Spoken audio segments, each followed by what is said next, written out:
Ladies and gentlemen, it is my pleasure to introduce our next speaker, Tom Kalil. Thomas is a visionary leader and innovator in the field of technology and public policy. With a background in both academia and government, he has dedicated his career to fostering collaboration between sectors to drive transformative change. His insights into the intersection of innovation and policy continue to inspire new generation of thinkers and doers. Today, he will share his insights on AI and democracy, shedding light on its impact in today's environment and future implications. Please join me in welcoming Tom Kalil.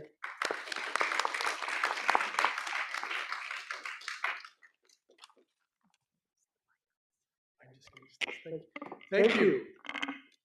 Well, thank you, everyone, for turning out.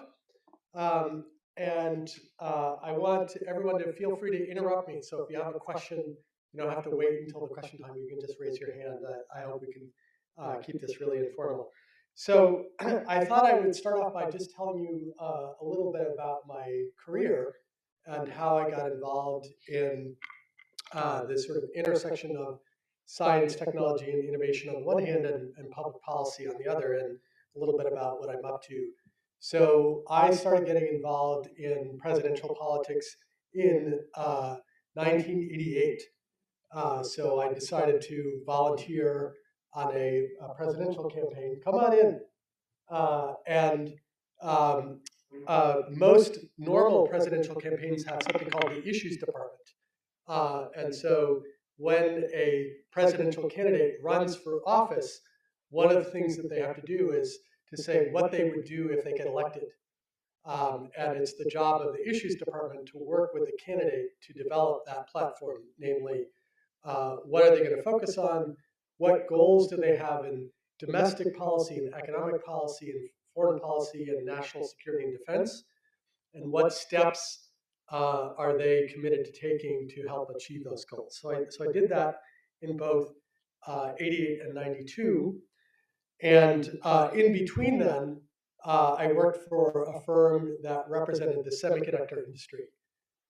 So I had a chance to, how many people here know who Gordon Moore was?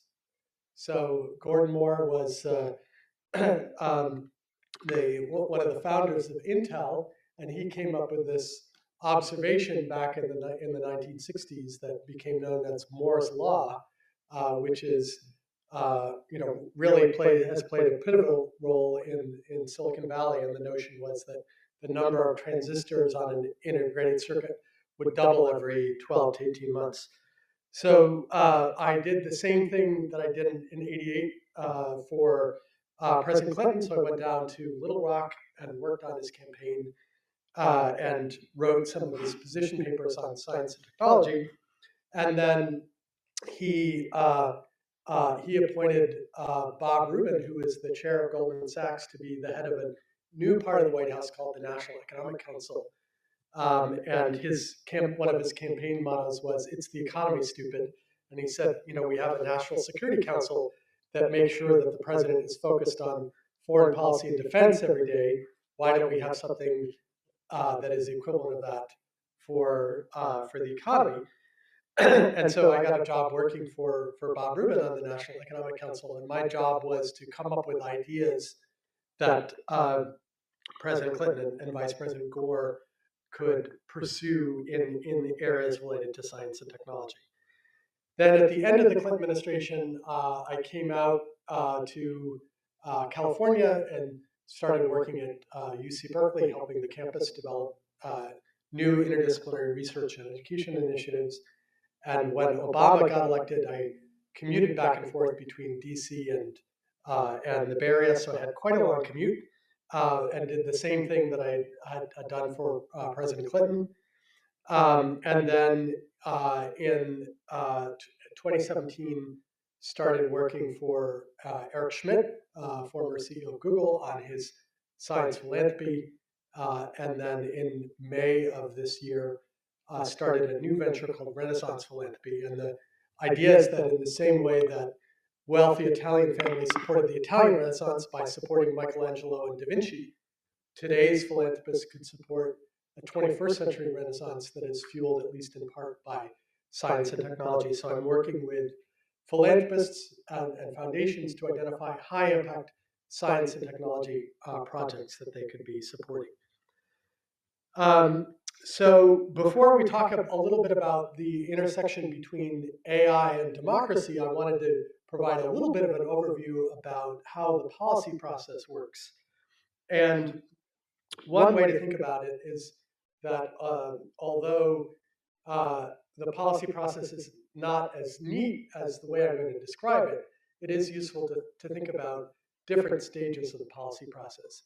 And the first stage is just the prioritization stage. Obviously, there's an infinite number of things that policymakers could be paying attention to, but they have to choose some. And so in some cases, they might be doing that proactively because there's something affirmatively that they think that we should be doing, like fighting climate change and accelerating the transition to a carbon neutral economy. In other cases, they don't have any choice. So if Russia invades Ukraine, the president and the Congress don't really have any choice about whether they want to deal with that. They've got to they have to figure out how they're going to respond to that. Or when the pandemic happened, or Deepwater Horizon. So there are these external events of things like emergencies and crises that policymakers kind of have no choice. They can decide what to do, but it's unlikely that they're going to totally ignore it. And then there are other things that policymakers are proactively trying to get done. So that's the first stage, is of all the things that we could work on, what are we going to focus on? The second is to say, where are we today and where would we like to be and how are we going to get there? So oftentimes policymakers will have multiple choices about what to do.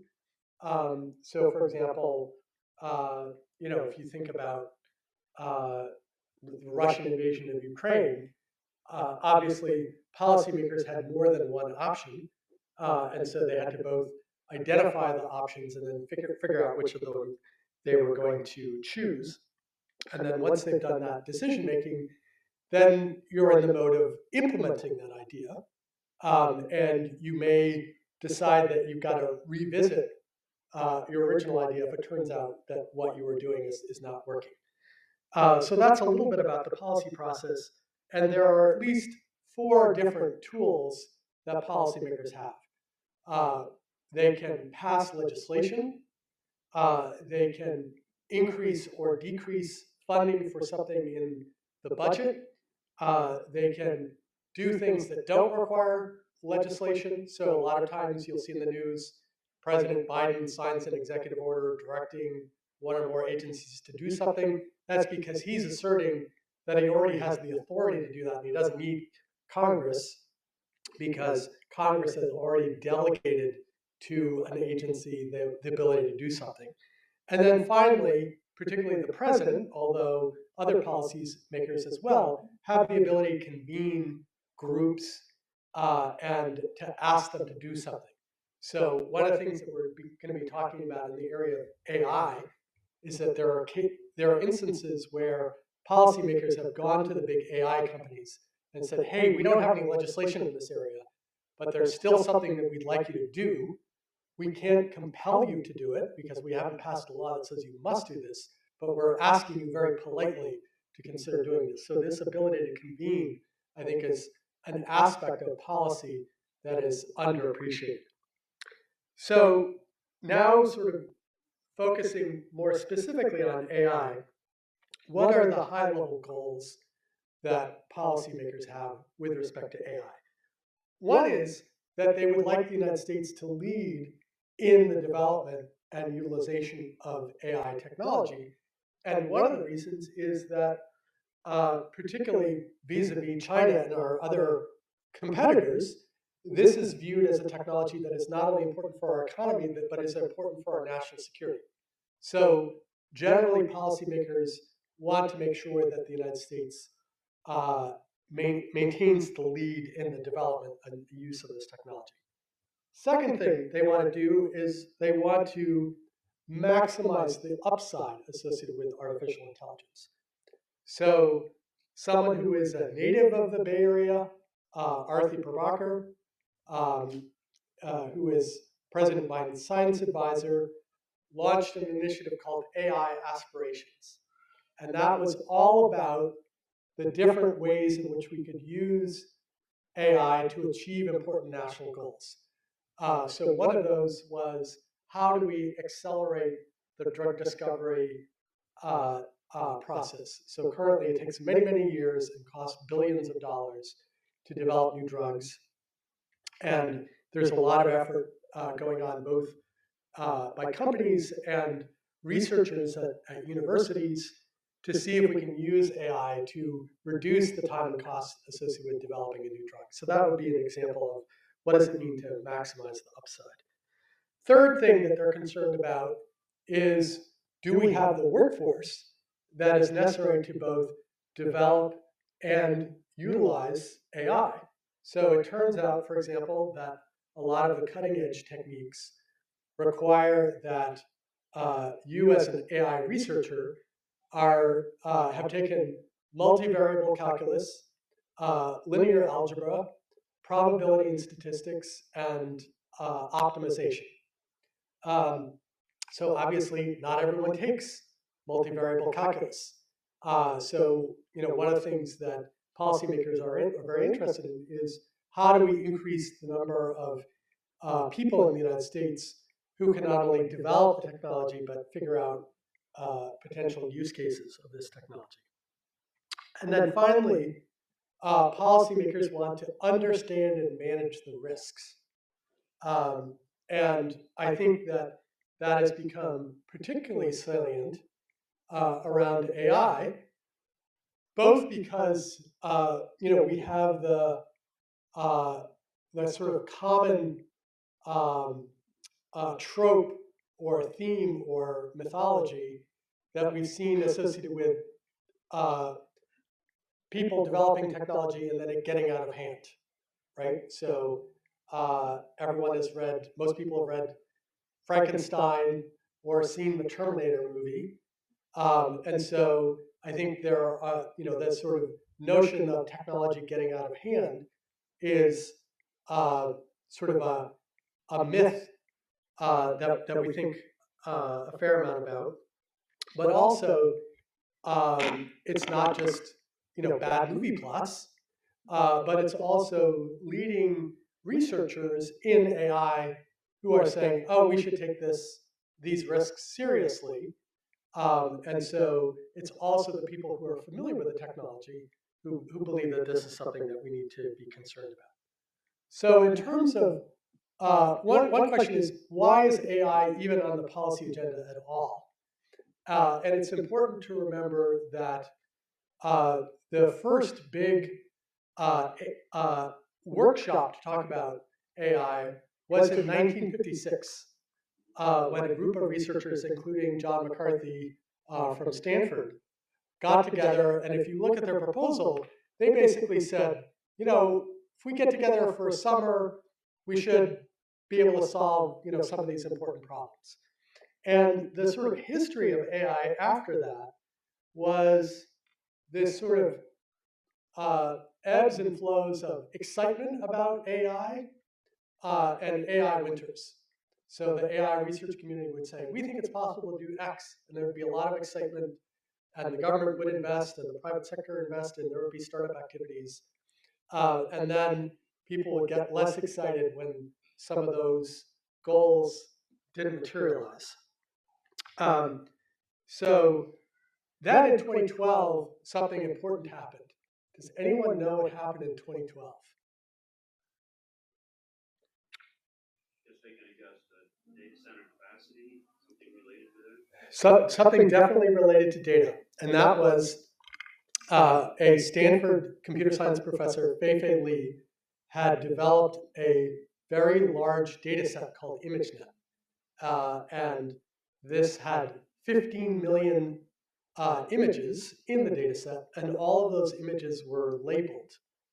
And so there were three things that came together. One is that there were a set of researchers who had been working on something called deep learning. There was Feifei's data set ImageNet that not only was this very large collection of images, but there was sort of a competition to see who could develop an algorithm that would do the best job at predicting what a given image was of. So being able to look at a picture and say, not only that's a dog, but oh, that's a German Shepherd.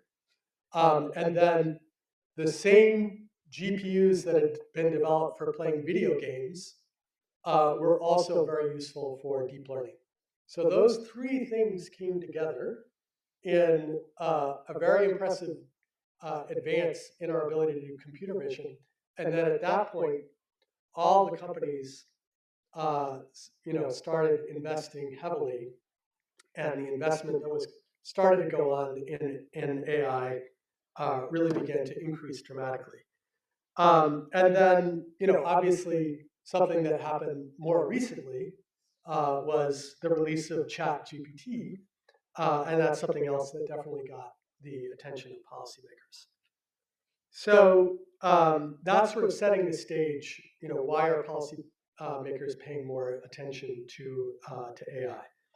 So I'm going to talk now about a specific case study of how policymakers and the private sector are trying to wrestle with one issue, which is the relationship between AI and democracy, particularly around deepfakes. So one of the things that the technology is getting better at doing is generating images and video and audio that is more and more difficult to distinguish with the real thing. And so these are a couple of examples of this. So Steve Kramer, who is a Democratic political operative operating in New Hampshire, used deepfakes to have a robocall impersonation of President Biden telling people not to vote in the New Hampshire primary.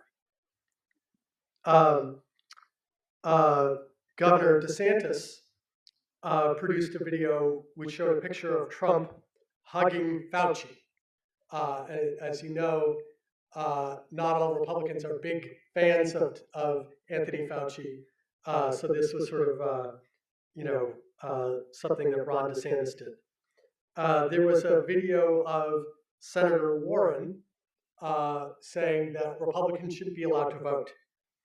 And this is happening not only in the United States, but in this Slovak election in 2023, the pro-Russian candidate won, and a couple days before the election, there was an audio clip of his rival discussing election fraud with a prominent journalist. So obviously we don't know that just because the pro-Russian candidate won, it was because of this deepfake.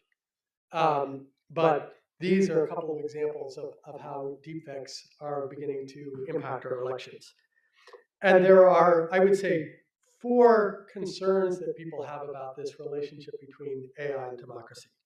So one is that people could use deepfakes to directly impact the election through deceptive content. A second is that our foreign adversaries could use it to try to impact our election. So, for example, the Russians produced a deepfake of Obama allegedly having a conversation with someone that seemed to imply that the Democratic Party knew about and was involved in the plot to assassinate Donald Trump. A third concern is that you could undermine confidence in facts. So the late Senator Moynihan used to say everyone is entitled to his own opinion, but not to his own facts. But unfortunately, increasingly in our democracy, that's not the case. And it's not just that people disagree about what to do. They agree with respect to some very fundamental facts, and that obviously makes governing more difficult. And finally, you could imagine using AI to manufacture public opinion. So you could have, for example, various social media accounts that are saying things, and those are individuals with social media accounts. Those are bots that are being developed and controlled by AI. So now, what people are concerned about is that these potential downsides associated with AI for our democracy are coming at a time when there are a number of challenges associated with the US politics. So one is just polarization. And so it's not just that people associated with the different parties disagree, that's always been the case, but that they believe that it would be an absolute disaster if the other party wins. And it's even gotten to the point where, many people will say, I would be very unhappy if my son or daughter married someone of the opposite party. So that's what the political scientists call affective polarization, which means that it's not just like, oh, I disagree with this person in the other party, but I think that if they were to gain power, it would be a disaster for the United States. We've had an increase in political violence with January 6th and 2 assassination attempts on former President Trump. We have a sort of increased partisan media.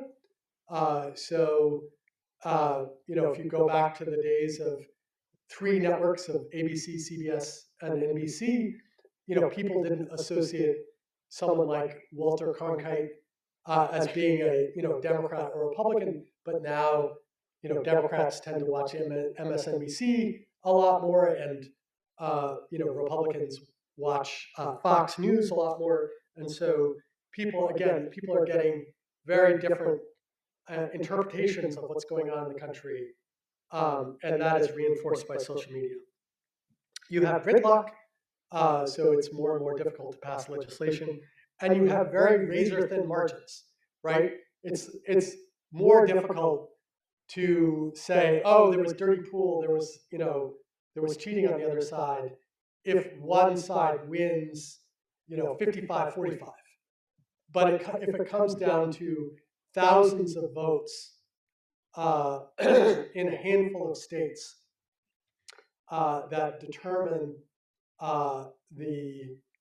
who wins from the point of view of the Electoral College, then that could definitely make things more difficult. So we have AI, we have already some instances of deepfakes, we have other types of concerns, and this is coming at a time when there are already a number of challenges to the U.S. political system. So, yes? I was wondering about the accountability when someone puts out a fake robocall indicating Biden, yes, trying to sell a fake Gucci for time in control. Yes. So I'm going to get to that. That's a great question. All right. So the one question is, what are we doing about it? So one thing that policymakers are doing is they're establishing a set of principles for things that they think the private sector should do, and they're asking them to, number one, embrace those principles, and number two, report on the progress that they're making. So there's one initiative called the AI Elections Accord that started off with 20 companies signing up to this. And so what are examples of things that the companies are being asked to do? So one is to work on something called provenance. For example, there are technologies that if someone is taking a picture of something or a video of something, you can have what is called metadata that is associated with that audio or the video or the image, and where you can say what was the sort of time and place where that was taken, and what device was used to capture that imagery.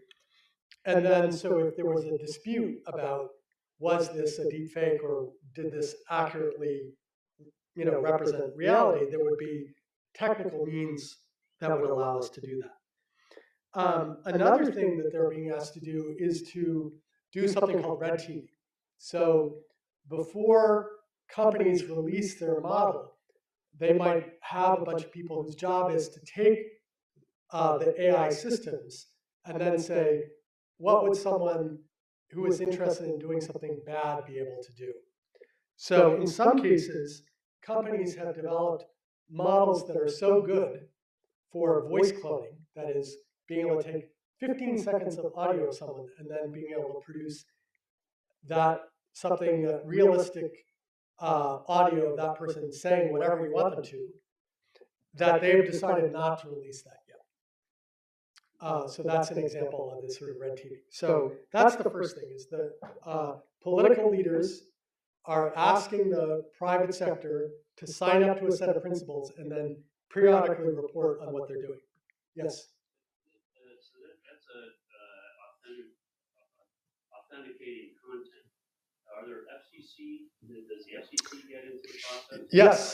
So there's a second thing, that policymakers can do, which is they can enforce existing laws.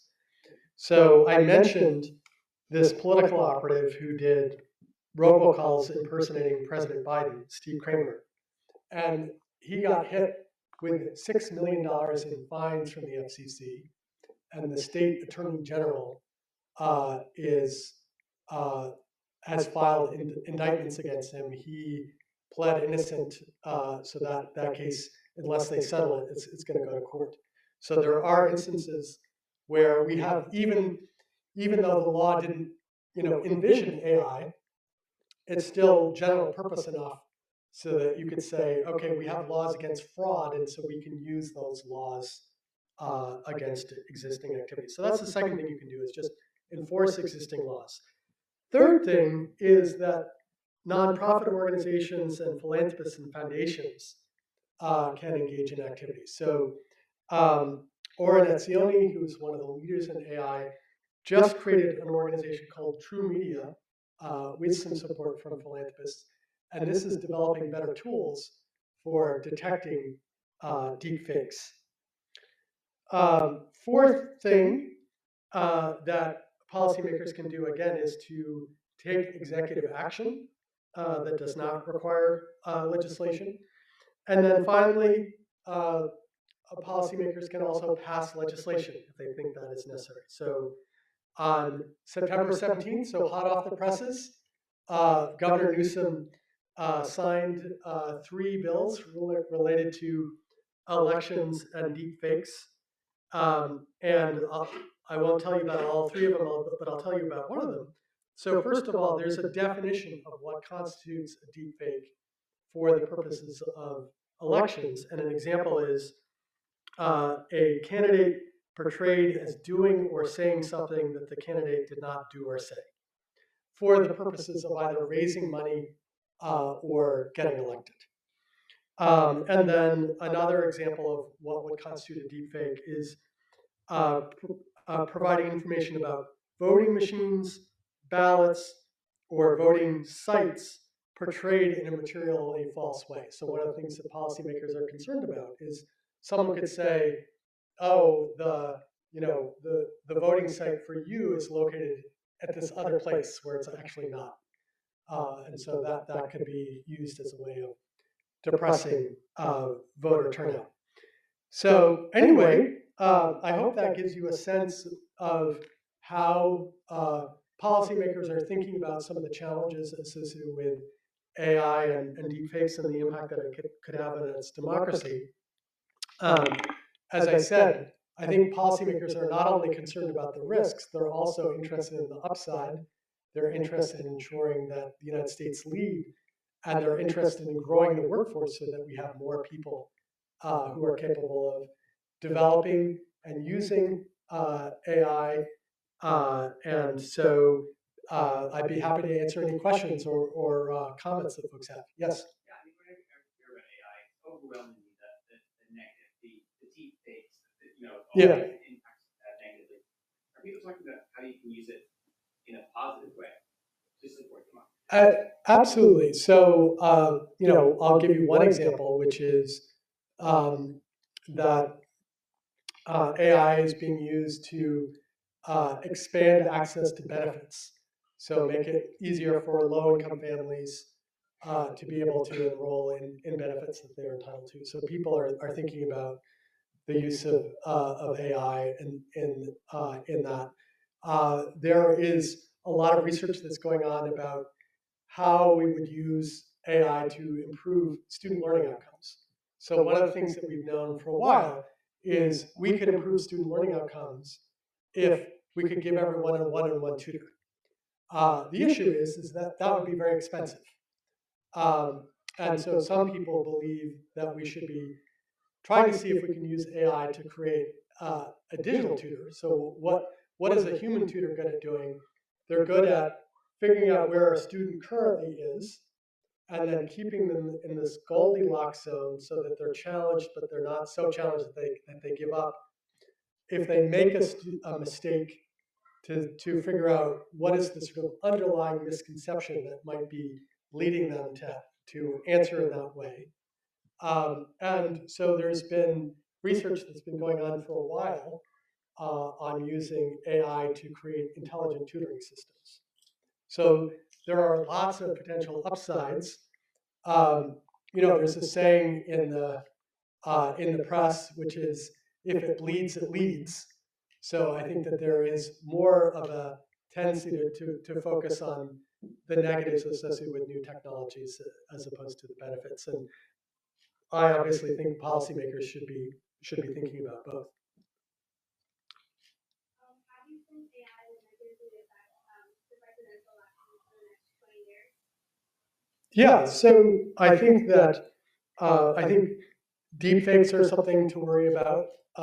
I think that the other thing, which is a little bit more speculative, is sort of hyper targeting, right? So the ability to deliver a message that is tailored at a very like all the way down to the individual or like small groups, and then that information wouldn't be broadly shared. Obviously, a candidate, when they're going around and giving a speech, everyone hears what that speech is.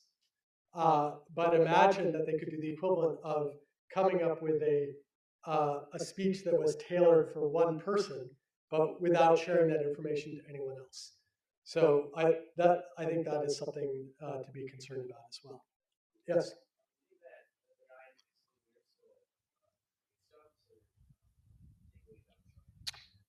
Yeah. So historically, what's happened is that both some jobs go away and new jobs are created. So, for example, less than 2% of people in the United States are involved in agriculture, where it used to be the sort of dominant job that people were engaged in.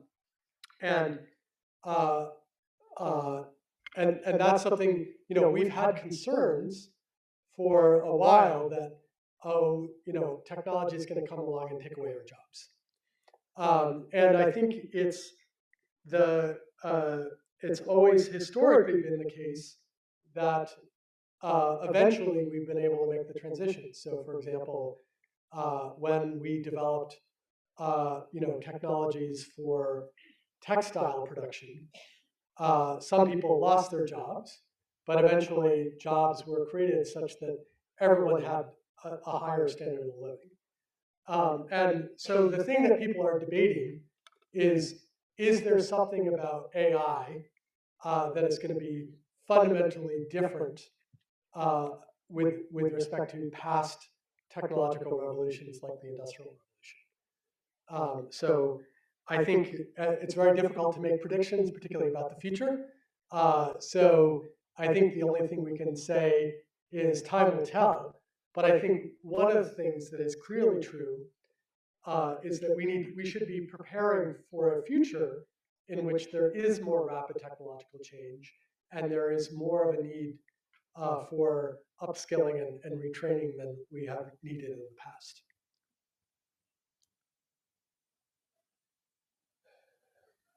Yes. What advice do you have for all the young people in this room who are growing up in this world, where we're sort of on the cusp of all these technologies?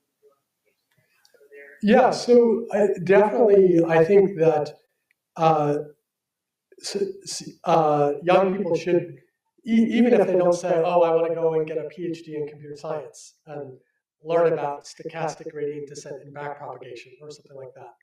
Just the ability to use the technology is going to be something that is very useful. So having some basic familiarity, because certainly at least right now, the quality of what a chat GPT is able to generate depends highly on the quality of the question that you're asking, right? So people call this prompt engineering. So I think there's a very strong case for people, even if they're not going to go into developing the tools, understanding how to use them. And I think there's going to be a very high demand for people who have both some background in computer science, but also understand a domain that technology can be applied in. So we're seeing more and more hybrid disciplines show up. So a classic example would be computational biology. So as the cost of sequencing the human genome has come down from $100 million for the first one to now $100, biology is becoming more and more of an information science. So that means we need not only people who know how to do experiments in wet labs, but people who know how to take the data and derive important biological insights. So there's going to be a huge demand for people who have a foot in both worlds. They understand some computer science, they have some familiarity with the tools, but they also understand some domain in which that technology can be applied. Like, how do you use technology to, improve student learning outcomes? There's a new field called learning engineering, which is about combining computer science and the science of learning. Great question. Any other questions? Any other questions? Yes. You want to comment on any legislation? Like the EU has their AI directive. Yeah, so one of the things that we're seeing with the EU is that they're really falling significantly behind. So if you look at who are like the leading companies that are at the forefront of this, none of them are. The sort of main tech company that Europe has is a Dutch company called ASML, and it's making the lithography equipment to make cutting-edge chips. So that's a very important company. There's a handful of others. But if you look at, Microsoft, Amazon, Google, Anthropic, OpenAI, NVIDIA, these are all US companies. And I think one of the things that European entrepreneurs are concerned about is that the EU is devoting a lot of time and energy to figure out how to regulate the technology as opposed to how to develop and deploy it.